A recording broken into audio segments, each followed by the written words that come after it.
Hello guys, এই যে hello দর্শকরা, দেখুন বাহিরে বের হলাম। এই যে নামাজ পড়লাম, ফজরের নামাজ পড়ে উঠলাম, তসবিহ তেলাওয়াত করছি। এখন বাহিরে খুব কুয়াশা, ভীষণ কুয়াশা বাইরে।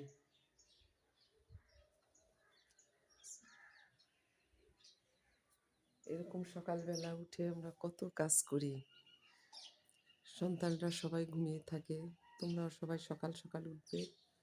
উঠে সকালের আবহাওয়াটা খুবই সুন্দর, খুব কুয়াশা আজকে।